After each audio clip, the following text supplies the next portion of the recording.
하나, 둘, 셋. 유하우! 네, UX 여러분 반갑습니다. 우리 또 돌아온 우리 GBS 씨, 우리 리더분들 그렇게 우리 또 기다리셨다고 들었어요. 그러나 안 듣고 오신 분도 있었다는 것에 좀 충격을 받았지만 영상을 보신 분은 딱 한 번 보면 또 보게 된다는 그 영상이 돌아왔습니다. 맞죠. 네. 오늘 특별한 또 게스트분을 모셨는데요. 우리 한번 소개를 해주시면 좋겠습니다. 우리 교육장 한 분 먼저 이야기해 주시죠. 안녕하십니까. 예. 총군의 담당 군장이죠. 엄총명 목사입니다. 예. 아, 여러분들 그렇게 기다린 게스트는 아닐 것 같았는데. 그래도, 예, 굉장히 열심히 한번 해보겠습니다, 오늘. 예. 네. 여러분 볼륨 소리를 아마 엄목사님 할 때 좀 줄이셨다가 이제 하면 되겠습니다. 네, 우리 또 옆에 우리 귀한 청년. 안녕하십니까. 저는 이제 총군 에덴팀 리더로 섬기고 있는 윤영빈 형제라고 합니다. 네, 반갑습니다. 네, 우리 영빈 형제. 지난번에 우리 꽃밭에 있었다면 오늘 좀 칙칙하게 우리 형제들의 냄새를 풍기면서 같이 한번 시작했으면 좋겠는데 우리 윤영빈 형제 되게 정말 공동체 안에서 정말 성실하게 섬겨주고 있고 또한 뭐 전도의 자리면 빠지지 않는 직장 생활할 때도 어떻게 저는 오는지 참 때로는 와 너무 무리하는 게 아닌가 걱정이 될 만큼 좀 열심히 하는 지체 중에 한 명이죠. 우리 영빈 형제 앞으로 하여튼 또 기대하겠습니다. 항상. 네, 좋습니다. 좋아요. 오늘 하여튼 오늘 제목이 혹시 뭐죠? 예. 시험의 순간이죠. 예. 시험의 순간. 여러분 시험의 순간에 있었던 적이 혹시 있나요? 아마 이렇게 영상을 찍고 있는 것도 참 시험의 순간일 것 같은데 쉽지 않죠. 오늘 아이스 브레이킹 오면 우리가 삶 속에서 시험이라는 게 어떤 이게 정답이 있을 텐데 문제는 내가 그 정답이 뭔지 몰라서 고민하고 있는 그 순간이잖아요. 그래서 그런 순간이 여러분 삶 속에 선택을 하긴 해야 되는데 이게 답인지 모르겠다라는 그런 어려운 환경 속에 있었던 적이 언제인지 나눠주시면 좋을 것 같아요. 우리 총 목사님 혹시 그런 순간이 있나요? 네, 저는 신학대학원을 입학하기 전에 제가 이제 우리 남 목사님 아시겠지만 제가 굉장히 늦게 군대를 갔어요. 근데 그때 이제 대학 졸업하면 이제 너가 신학대학원 못 가면 군대에 오라고 이제 병무청에서 이야기를 하더라고요. 그래서 그때 좀 고민이 됐어요. 그냥 시험을 못 보고 그냥 사업하는 돈 잘 버는 형을 따라갈까? 아니면 최선을 다해서 진짜 하나님이 주신 이 시간을 충만하게 사용해갖고 신학대학원을 한번 이렇게 진짜 최선을 다해서 도전을 해봐야 되는가 이런 고민들이 있었고요. 이제 합격하고 나서도 돈인가 하나님인가 고민을 했는데 결국 제가 이 자리에 있습니다, 여러분들. 네, 지금 열심히 후회하고 있는 총 목사님의 모습을 그 돈을 붙잡았어야지. 그 어마어마한 제가 알기로 우리 총 목사님 신도현의 형이 차가 뭐였죠 그때? 그때 마세라티를 끌고 다녔죠. 예. 그 시골 농촌 있는 용인에 있는 그 신대물에 마세라티가 와서 그 기숙사에 짐을 끌고 주고 갔던 놀라운 전설이 하나 있습니다. 그러나 하나님의 길을 따라왔던 우리 총 목사님 하나님께서 도우실 줄 믿습니다. 네, 아유. 그리고 또 축복도 해주시고. 그냥 나와 똑같은 처지에 있는 게 그냥 좋은 좋습니다. 우리 영빈 형제는 혹시 그런 좀 시험의 순간? 네. 저는 이제 나요세 목사님께서 말씀하셨던 것처럼 아무튼 미래를 사실 저희는 모르니까 그런 정답이 없는 사실 요즘 시기가 저에게는 좀 많이 어려운 시험 중에 있다고 생각이 들어요. 왜냐하면은 이제 올해 제가 6월 달에 퇴사를 하고 이제 저희 어떻게 보면은 저희 삶을 좀 경영하는 시간을 갖고 있는데 확실히 제가 무엇을 해야 될지 많이 고민하는 시기다 보니까 뭔가 하나님의 뜻을 구하면서도 어떤 선택을 해야 될지 좀 모르겠는 그런 시점에서 지금 많이 어려움을 좀 많이 경험하고 있죠. 네. 직장인들의 꿈이 사실 퇴사라고 하는데 막상 퇴사를 해보니까 맞아요. 그것도 답이 아닌 것 같아요. 이 맞아요. 두려움이 생기는 거죠. 맞아요, 맞아요. 우리도 퇴사할 날이 오겠죠. 은퇴. 은퇴면 참 좋을 텐데, 그죠? 좋아요. 여러분, 사실 근데 이제 우리의 삶 속에서 여러 가지 그 선택지가 있는데, 근데 그 선택지를 고를 때 있어서 참 각자마다 가지고 있는 두려움의 요소 때문에 그런 부분들을 이게 때로는 답인 건 알지만 이런 방식으로 해결해 보려는 우리 회피하는 방향 이런 성향을 가진 사람도 꽤나 저는 청년들 만나보니까 많더라고요. 그래서 또 그게 있지만 또 직면하는 게 있는데 회피와 직면 여러분들의 선택은 최근에 뭘 하고 있는지 한번 또 나눠보시면 좋겠고요. 그리고 어떤 상황에서 내가 정말 회피하려고 하는가 직면하지 못하는가 내 자신의 연약함이 무엇인지를 한번 돌아보는 아이스 브레이킹. 이거는 사실 뒤에 나눔 질문에도 있으니까 여러분 첫 번째 질문만 하고 넘어가도 좋을 듯 합니다. 자, 그러면 오늘 말씀을 한번 볼 텐데요. 열왕기하 18장 1절에서 16절까지 꽤나 긴 말씀이지만 우리 영빈이 형제가 아주 빠르게 정확한 발음으로 읽어주도록 할 테니까요. 같이 한번 우리 묵상하면서 읽어보면 좋겠습니다. 네, 읽겠습니다. 이스라엘의 왕 엘라의 아들 호세아 제3년에 유다 왕 아하스의 아들 히스기야 왕이 되니 그가 왕이 될 때 나이가 25세라. 예루살렘에서 29년간 다스리니라. 그의 어머니의 이름은 아비요 스가리야의 딸이더라. 히스기야가 그의 조상 다윗의 모든 행위와 같이 여호와께서 보시기에 정직하게 행하여 그가 여러 산당들을 제거하며 주상을 깨뜨리며 아세라 목상을 찍으며 모세가 만들었던 놋뱀을 이스라엘 자손이 이때까지 향하여 분향함으로 그것을 부수고 느후수단이라 일컬었더라. 히스기야가 이스라엘 하나님 여호와를 의지하였는데 그의 전후 유다 여러 왕 중에 그러한 자가 없었으니 곧 그가 여호와께 연합하여 그에게서 떠나지 아니하고 여호와께서 모세에게 명령하신 계명을 지켰더라. 여호와께서 그와 함께 하심에 그가 어디로 가든지 형통하였더라. 저가 아수르 왕을 배반하고 섬기지 아니하였고 그가 블레셋 사람들을 쳐서 가사와 그 사방에 이르고 망대에서부터 견고한 성까지 이르렀더라. 히스기야 왕 제4년 곧 이스라엘 왕 엘라의 아들 호세아 제7년에 아수르의 왕 이 살마네셀이 사마리아로 올라와서 에워쌌더라.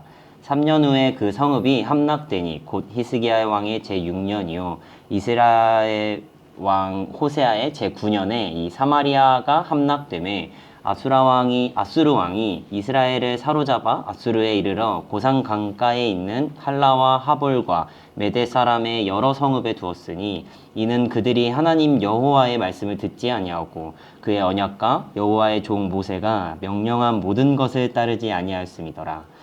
히스기야 왕 제14년에 아수르의 왕 사넴림이 올라와서 유다 모든 견고한 성읍들을 쳐서 점령하매 유다의 왕 히스기야가 라기스로 사람을 보내어 아수르 왕에게 이르되 내가 범죄하였나이다. 나를 떠나 돌아가소서.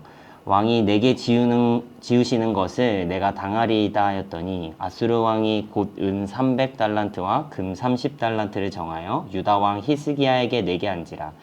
히스기야가 이에 여호와의 성전과 왕궁 곳간에 있는 은을 다 주었고 또 그때의 유다 왕 히스기야가 여호와의 성전 문에 금과 자기가 모든 기둥에 입힌 금을 벗겨 모두 아수르 왕에게 주었더라. 아멘. 감사합니다.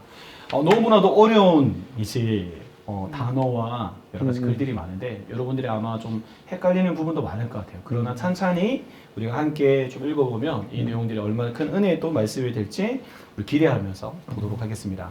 먼저 함께 읽기 부분은 우리 같이 한 목소리로 한번 읽어보도록 하겠습니다. 시작. 단호하게 죄를 끊어내고 믿음의 삶을 결단하더라도 거대한 위협이 찾아오면 두려움에 잘못된 선택을 하게 됩니다. 히스기야 왕은 재임 초기에 하나님의 말씀대로 우상과 산당을 철폐하는 놀라운 계획을 단행했습니다.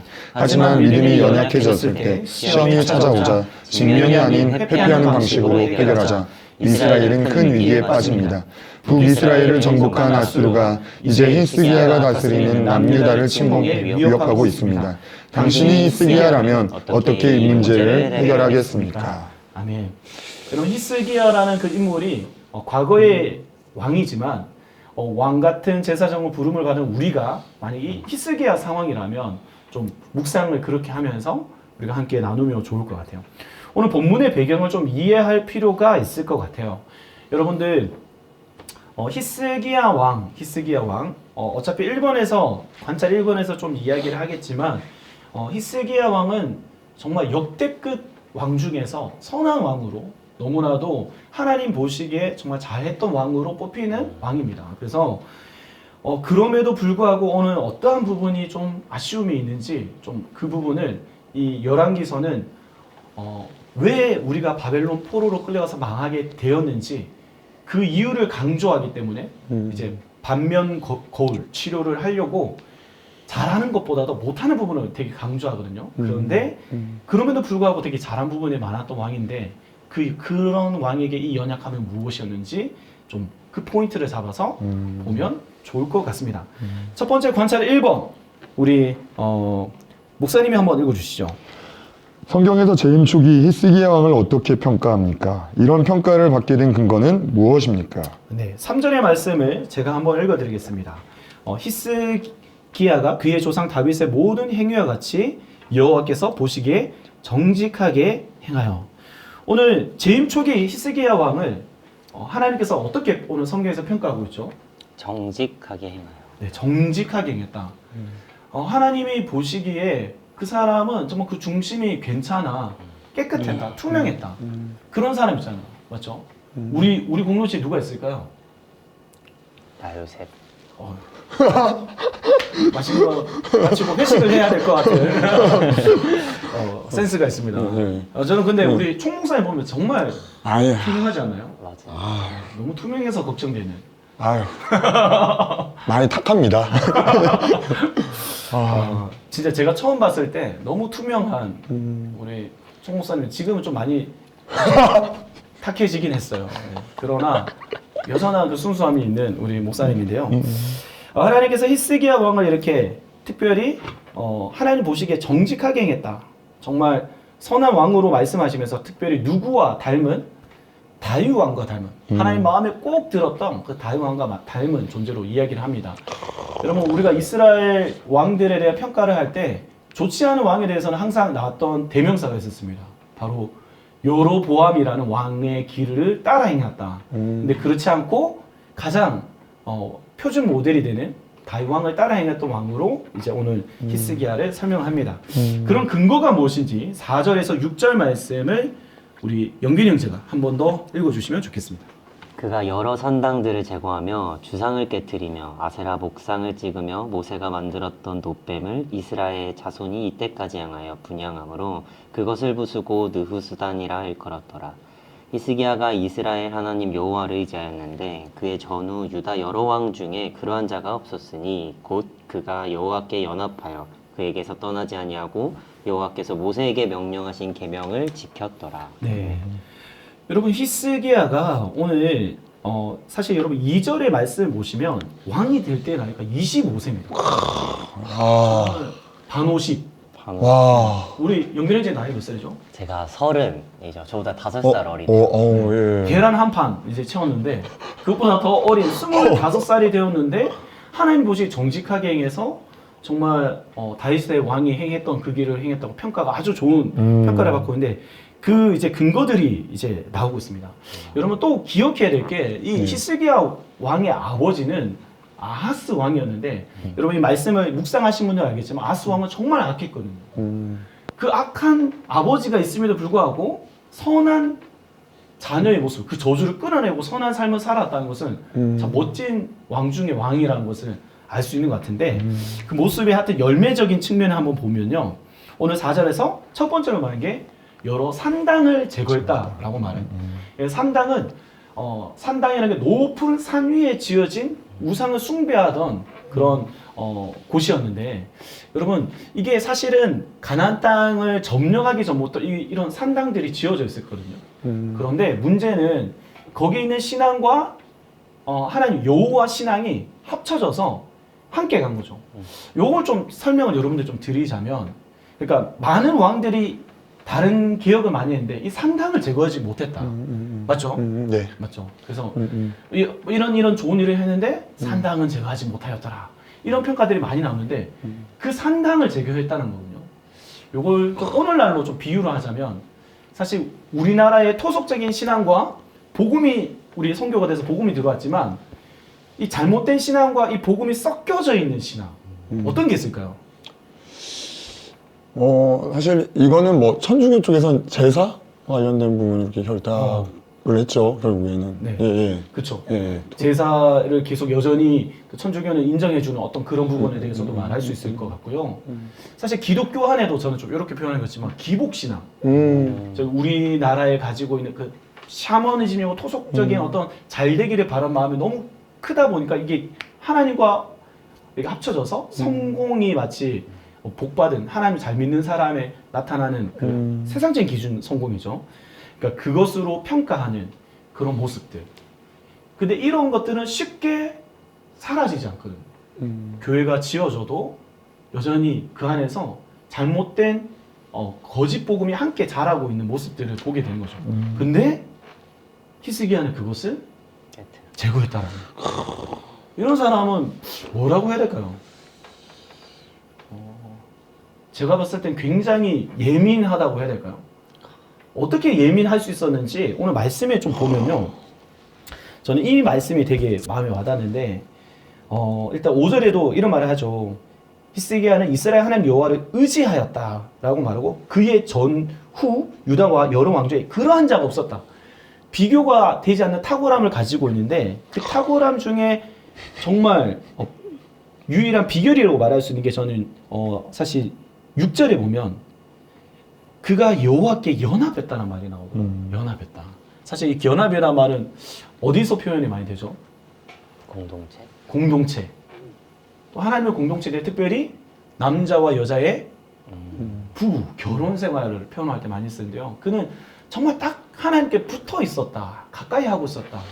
그러니까 하나님과 가까이 있으니까 내 안에 죄가 선명하게 더 이게 죄구나 이런 걸 드러나게 되는 거죠. 그러니까 빛이시고 거룩하신 분이 더 가까이 가면 갈수록 사실 내 안에 있는 죄가 보이게 되는데 사실 우리가 더 친밀하지 못해서 그게 죄인지 모르는 경우가 생기는 거죠. 그래서 그는 오늘 말씀에도 여러 번 나오지만 하나님의 말씀을 다 지켜 행했고요. 그래서 7절에 보니까 하나님께서 여호와께서 그와 함께 하시면 그가 어디로 가든지 어떻게 했다고요? 형통했어요. 그리고 또 중요한 포인트가 하나 나오는데 아수르 왕을 배반하고 그러니까 반아수르 정책을 펼치던 사람이라는 것을 알 수 있습니다. 하나님이 왕이시니까 굳이 이걸 의지할 필요 없다. 강대국을 의지할 필요 없다라고 외쳤던 거죠. 그래서 8절에 보면 그 강한 블레셋 사람들 그 나라를 오히려 쳐서 점령하는 그러한 일까지 이루어냅니다. 어떻게 보면 초기에 너무 이런 사람이 없었을 정도로 너무 잘하고 있는 거죠. 자, 뭐 또 그래도 한 가지만 좀 더 우리가 놓친 부분이 있다면 누수단에 대해서 얼마나 이 사람이 신앙적으로 철저 있는지를 드러내는 부분인데 이제 누수단은 이제 뱀이라는 그 말 그대로인데 근데 문제는 이 민수기 21장에서 어떤 사건이 있었죠? 우리 목사님은 설명을 해줄 수 있을 것 같아요. 민수기 21장에서요. 이스라엘 백성들이 원망했죠. 원망해갖고 이제 불뱀이 나와갖고 이렇게 이제 물었는데 그거에 대한 치유를 해줄 수 있는 이제 방책으로 하나님께서 노뱀을 허락해 주셔갖고 노뱀을 바라보는 자마다 이제 회복된다. 했던 사건이었습니다. 맞습니다. 그 노뱀이 사실은 이제 신약 시대에 가서 요한복음으로 나오지만 예수 그리스도를 바라보는 것처럼 그런 의미로 그 상징적인 의미가 있는데 문제는 그 노뱀 그 지팡이에 어떤 그 이렇게 세워진 것을 이게 마치 신처럼 그러니까 하나님 보여주신 어떤 기적을 이걸 하나님을 대체하는 우상을 만들어서 섬기는 이스라엘 백성에게 개혁을 이건 그냥 뱀에 불과해라고 이야기를 한 겁니다. 정말 민감한 신앙을 가지고 철저한 개혁을 이루었는데 오늘 그러면 나눔 질문 1번 우리 영균혜제가 한번 읽어주실까요? 당신의 처음 신앙은 어떠했습니까? 하나님과 가장 가까웠던 그때 당신의 삶은 어떠했습니까? 그때로 회복하기 위해 지금 내 삶에 철저하게 개혁해야 할 부분은 무엇입니까? 네. 앞서 말했지만 우리가 그 거룩하신 하나님과 가까워졌을 때는 우리 안에 내면에 내가 이게 죄였구나, 이게 문제였구나, 이게 드러나서 그것을 바꾸고 변화가 일어나잖아요. 그래서 그런 시기 때만 하는 게 아니라 사실 그게 계속 되어져야 되는 거거든요. 혹시 영민행제는 오늘 이 질문에 대해서 좀 어떤 부분에 대해서 좀 이제 좀 이야기를 나눠줄 수 있을까요? 좀 저는 이 처음 신앙에 대해서 조금 돌아보게 되는 것 같은데, 제가 이 한성교회 4년 전에 왔었는데 그때 제가 이 교회에서 질문 딱 두 가지가 있었어요. 그게 뭐냐면은 이제 그리스도인이면 주식을 해도 되냐, 그리스도인이면 술을 마셔도 되냐, 딱 그 두 가지 질문을 했었거든요.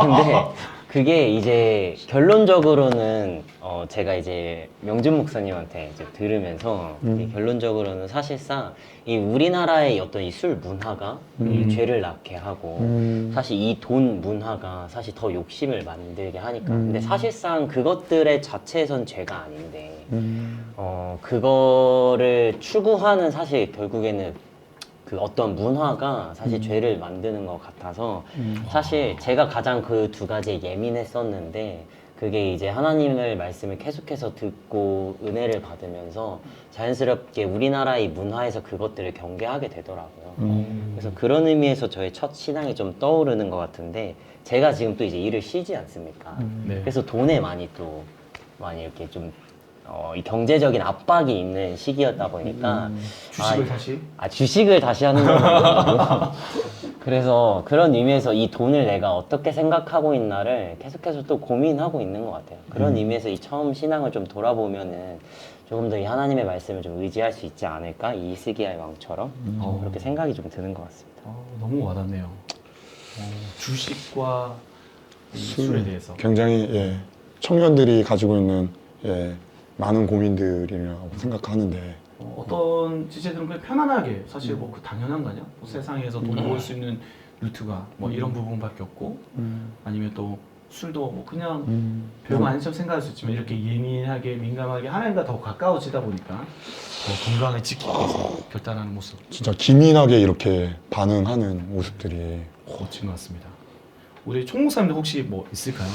저는 아까 우리 남 목사님께서 이렇게 투명하다라는 부분 이야기 하셨는데, 저는 그냥 제가 요새 많이 듣는 게, 저희 담임 목사님께서도 저희 부교육자님들한테 하시는 부분이지만 간절해야 된다.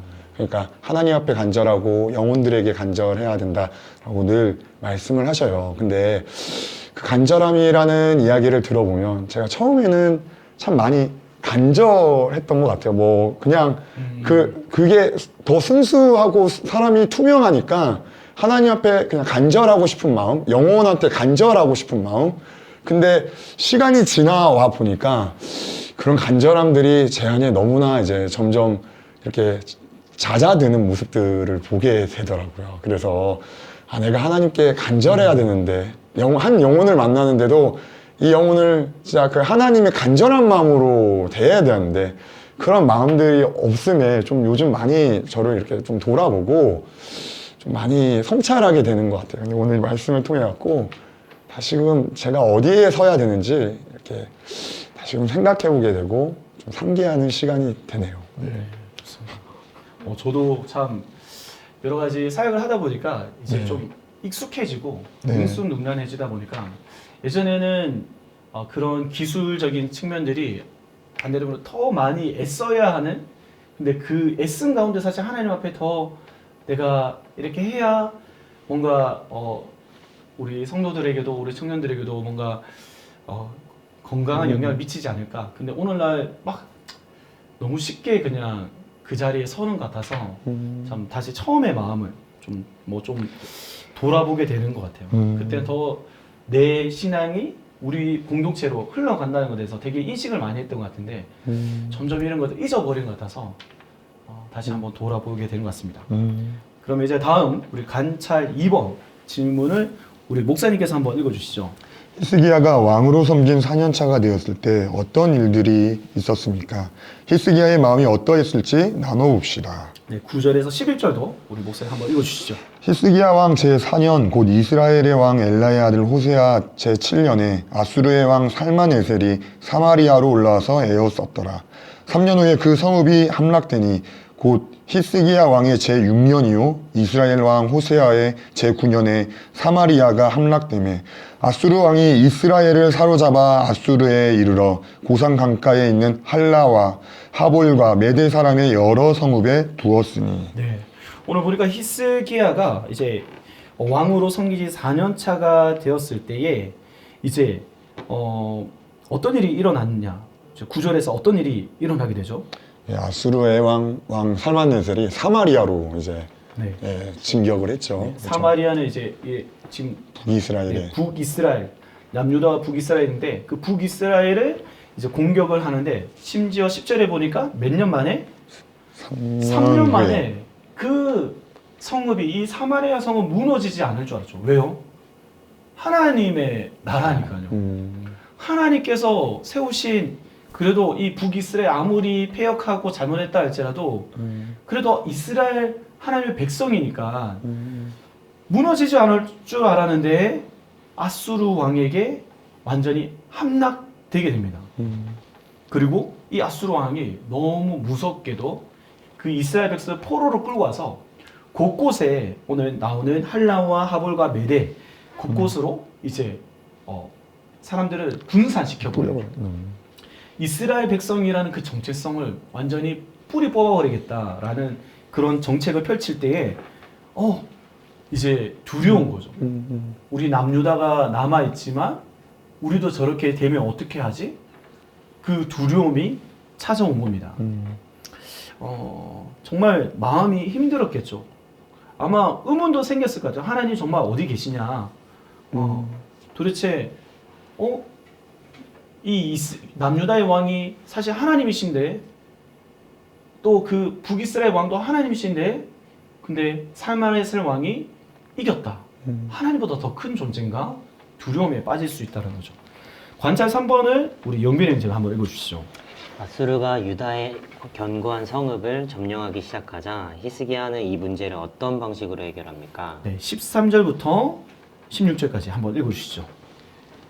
히스기야 왕 제14년에 아수르의 왕 산헤립이 올라와서 유다 모든 견고한 성읍들을 쳐서 점령하며 네, 여기까지 먼저 한번 보면 히스기야 왕이 이제 시간이 아까 꽤나 지났습니다. 어쩌면 거의 한 7년, 8년 정도는 지난 상황에서 아수르의 왕 산헤립이 와서 이제 유다의 모든 견고한 성읍들을 치기 시작하죠. 성경학자는 48개 성도 이미 점령을 했다라고 이야기를 하더라고요. 네, 그렇게 하자 또 14절과 16절 한번 읽어주시죠. 유다의 왕 히스기야가 라기스로 사람을 보내어 아수르 왕에게 이르되 내가 범죄하였나이다. 나를 떠나 돌아가옵소서. 왕이 내게 지으시는 것을 내가 당하리이다 하였더니 아수르 왕이 곧 은 300달란트와 금 30달란트를 정하여 유다 왕 히스기야에게 내게 한지라. 히스기야가 이에 여호와의 성전과 왕궁 곳간에 있는 은을 다 주었고 또 그때에 유다 왕 히스기야가 여호와의 성전 문의 금과 자기가 모든 기둥에 입힌 금을 벗겨 모두 아수르 왕에게 주었더라. 네. 보니까 점점 이제 목을 옥죄어오는 아까 8개라 했네요. 제가 48개 성읍을 함락시키는 그 옥죄어오는 상황이 되니까 오늘 히스기야는 분명 이 이스라엘 나라의 남유다의 왕은 하나님이시라는 걸 말하고 승리하실 걸 믿어왔지만 그래서 아수르를 공격하고 반 정책을 펼쳤는데 오늘 말씀해 보니까 어떤 결정을 하죠? 성전에 있는 이제 금들을 바쳤죠. 이제 사람을 보내서 이제 타협을 하는 거죠. 그죠?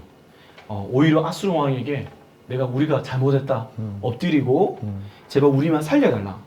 뭐든지 하겠다. 당신이 원하는 요구를 내가 다 들어주겠다. 하니까 정말 무거운 짐을 지어줍니다. 바로 은 300달란트와 금 30달란트를 요구했는데 이것을 사실 불가능할 줄 알았는데 어떻게 처리하느냐. 이제 성전에 있는 금을 벽에 붙어 있는 금을 팍팍 긁어가지고 다 이 양이 여러분 나오지만 300달란트는 10톤에 해당하고 30달란트는 금 1톤에 어마어마한 양인 거죠. 하나님을 섬기던 성전에 있는 금과 은을 다 기구들을 다 모아서 바치게 된 겁니다. 이렇게까지 될 수 있는가 라는 생각도 들죠. 자, 나눔 질문 2번을 제가 읽고 우리 나누고 정리하면 좋겠어요. 나눔 질문 2번. 히스기야는 하나님 앞에서 놀라운 계획을 단행했지만 북이스라엘이 아수르에 의해 패망하자 두려움을 느꼈습니다. 아수르가 남유다를 공격하자 그는 직면이 아닌 모면을 선택합니다. 그 결과 잊을 수 없는 수치와 패배를 경험합니다. 당신의 삶 속에서도 시험의 순간 하나님의 방법이 아닌 나의 방법으로 해결하려고 했던 적이 있나요? 그리고 신앙 문제에 있어 직면과 회피 중 당신의 무엇을 선택하시겠습니까? 네. 여러분 한번 이 부분에 대해서 좀 이야기를 나눠보면 좋겠습니다. 우리 영빈 형제 혹시 좀 오늘 이 히스기야의 이야기를 보면서 좀 이 마지막 나눔 질문에 대한 답을 한다면 어떤 걸 적용할 수 있을까요?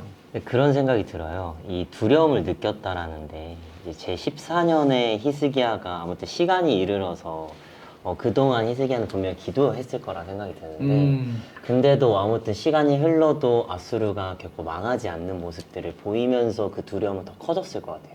그게 뭔가 저희 상황과 조금 최근에 많이 어려운 시기에 있다고 말씀드렸던 것처럼 사실 하나님 앞에 기도를 하면서 내가 어디로 가야 되나에 대한 좀 기도를 많이 하고 있는데 거기에 대한 길이 보이지 않을 때 자꾸 저의 어떤 생각으로 마치 히스기야가 행했던 것처럼 저의 생각으로 어느 정도의 그 지식으로 뭔가 저의 길을 뭔가 개척해 나가려고 하는 것 같아서 하나님이 뭘 원하시는지 잘 모르겠으니까 거기에서 드러나는 두려움이 너무 많은 것 같아요. 그래서 나의 방법으로 해결했던 적이 지금 그렇게 하고 있는 것 같아서 이 GBS를 통해서 좀 돌아보게 되는 것 같네요. 네, 맞습니다. 아마 그렇게 좀 히스기야가 처음에는 그 하나님과 가까울 때는 사실 이게 그 아수르가 침공한 게 첫 번째고 두 번째거든요. 첫 번째 침공했을 때는 하나님의 역사로 막 승리하고 히스기야가 그런 걸 경험하는데 사실 여러분 이 열왕기서는 역대기 순서로 안 적혀져 있기 때문에 여러분 좀 헷갈릴 수가 있는데 사실 이미 아수르를 이겨본 어떤 경험도 있고 한데 이제 여기에서는 오늘 또 약해진 시간이 지나면서 점점 옥죄어오는 하나님의 응답이 지체되니까 답을 모르겠는 그런 상황이 되었던 것 같아요. 우리 총 목사님은 혹시 어떤 게 있을까요? 저는 두려움을 많이 느끼는 순간이 저는 사실 사역할 때 좀 많이 또 느끼기도 합니다. 어떤 부분에서 좀 느끼냐면 새로운 것들을 이제 시도하려고 할 때 새로운 사역적인 이제 도전들을 해야 할 때 굉장히 움츠러들어요. 그래서 제 인간적인 선택은 그거를 차일피일 미루거나 그거를 이렇게 힘있게 오늘 진짜 이 히스기야 왕처럼 정말 이렇게 강력한 리더십으로 이렇게 추진을 해야 되는데 그런 추진력들이 저도 모르게 이렇게 사그라드는 그래서 자꾸 회피하려고 하는 그런 것들이 저한테 너무나 많다라는 걸 이렇게 봤어요. 근데 참 신기하게도 그렇게 미루다 보면 뭔가 이 일들이 계속 문제들이 쌓여 있더라고요. 그래서 결국에는 이제 하나님이 이렇게 밀어내시면 저를 밀어갖고 뭔가 사역의 한 걸음 한 걸음을 내디디면 이 사역의 주인이 하나님이시구나. 하나님 또 하나하나 이렇게 해결하시는 걸 제가 이렇게 경험하게 되는데 아직도 저도 이렇게 새로운 사역들이 있으면 주춤하는 모습들, 두려워하는 모습들이 너무나 많은 것 같고요. 오늘 말씀을 통해서 또 정말 저 자신을 이렇게 반면교사 삼게 되네요. 네. 우리 총 목사님 사실 제가 운전면허증을 따라고 그렇게 말했는데 면허증을 땄습니다. 네, 땄어. 문제는 또 차를 또 운전을 안 해봐. 내가 우리 교회 차량 운전 좀 하라고 새벽 차량 운전 좀 하라고 말해 또 그렇게 안 들어요. 뭔가 새로운 배워야 되는데 좀 들으면서 너무 자신은 알고 있는데 이것은 내 말을 무시하는 거구나 이렇게 깨달았습니다. 좋습니다. 이런 문제가 있어요. 자기마다 두려움이 다르잖아요. 맞아요. 저는 사실 보면 전 사람을 참 많이 두려워해요. 눈치가 많이 와요. 그러니까 사실 이 사람 평화를 깨고 싶지 않은 거죠. 갈등의 상황 만들고 싶지 않고 그래서 좋게 해결하다가 오히려 일이 커지는 경우들이 더 많더라고요. 그런 갈등을 해야 되면 기다리자. 아니면 좀 다른 뭐 이렇게 얼버무리면서 뭔가 돌려 말을 하거나 그래서 오히려 일이 커지는 경우도 되게 많아요. 명확하게 뭐가 지금 불편하고 힘든지에 대해서 그걸 말하고 이것들을 통해서 하나의 관계를 해결해 가실 것에 대해서 기대하는 마음이 때로는 내가 하나님을 믿지 못하는구나라는 걸 깨달았어요. 그러니까 사람을 더 두려워하죠. 하나님을 두려워하는 게 아니라 사람을 더 두려워하는 저의 모습들을 보면서 그럴 때 직면하는 방법을 더 써보자 결단하게 되는 것 같습니다. 여러분들 오늘 하여튼 이 GBS 좀 오늘 어떠셨나요, 여러분? 두 분 하셨는데 저는 오늘 GBS의 내용이 너무 정말 너무 좋았다라고 생각해요. 질문이나 뭐 이거 첫 번째 질문, 당신의 삶 속에서 가장 어려운 시험은 무엇인가라고 하는데 우리 인생이 B와 D 사이에 C다라고 이야기하잖아요. 네, 그래서 예전에 그 무한도전 보면 뭐 짜장면 먹을 거니 짬뽕 먹을 거니 막 하면서 그 선택 하나에도 뭐 멤버들이 다 골머리를 싸고 있는 부분들이나 선택에 대해서는 늘 어려운 거구나 하는 맞습니다. 그런 것들을 신앙적으로 이렇게 짚어주신 또 나유세 목사님의 아이스 브레이크 질문이 너무 좋았고 저는 오늘 내용들을 보면서 이 목사님이 시험의 순간이라는 부분을 이렇게 짚어주셨는데 저희 요즘 KBO, 한국 야구가 또 그렇게 요즘 유행이지 않습니까? 야구 보면 늘 위기의 순간이 오잖아요. 9회 말, 투아웃, 뭐 풀카운트 이렇게 해서 어저께 그 LG랑 KT 경기도 그랬는데 그러면 이제 투수가 스트라이크 존으로 공을 던져야 하지만 뭐 볼 때마다 그걸 직면하지 못해서 이렇게 볼로 던지고 다시금 점수를 내는 그런 일들을 많이 보는데 우리 신앙에도 그런 게 있구나. 근데 제가 이걸 보면서 하나님을 믿고 스트라이크 존에 힘있게 공을 한번 던져봐야 되겠다. 그런 오늘 명언이네요. 스트라이크 존에 하나님을 하나님 믿고 명확하게 한번 던져봐. 네, 힘있게 한번. 홈런 맞는 거 아닙니까? 말로 홈런? 그거는 우리가 타자일 때고요. 네, 그래서 그런 걸 느꼈습니다. 우리 영민이는 좀 어땠습니까? 저는 사실 이 GBS를 인도하는 또 순장이다 보니까 이거를 이제 너무 청년들이랑 좀 잘 얘기를 할 수 있을 것 같아요. 요새 청년들이 너무 이제 모든 순간순간 다 선택과 결정에 놓여 있는 상황들이 정말 많이 있는데 저뿐만 아니라 제 순원들도 그렇고 많은 청년들이 이 질문을 던질 때 조금 더 이 하나님의 뜻을 좀 의지할 수 있겠구나, 좀 우리가 그렇게 좀 독려할 수 있겠다라는 생각들이 많이 들어서 정말 유익하게 좀 나눠볼 수 있지 않을까라는 생각이 좀 드는 것 같네요. 말을 들어보니까 청년의 삶에 진짜 매 순간 어쩌면 시험의 순간이겠구나 라는 생각이 들고요. 전 그 가운데 우리 로마서 12장 1절의 말씀이 나오죠. 우리가 영적 예배는 하나님이 기뻐하시고 선하시고 온전하게 하시는 그 뜻이 무엇인지 분별하고 네, 정말 선택하는 우리의 믿음이 필요하지 않을까라는 생각이 듭니다. 오늘 GBS 함께 하시는 우리 리더분들 또 우리 앞으로 함께 될 순원분들 모두 다가 이 믿음의 순간을 정말 아까 뭐였죠? 유바! 아니 스트라이크 존으로 하나님 믿고 정말 믿음으로 던지는 여러분들이 되시기를 축복합니다. 빨리 끝내보시고 아니야. 우리 같이 한번 이제 인사로 마무리로. 끝내도록 하겠습니다. 하나, 둘, 셋. 유바! 다음에 또 봐요.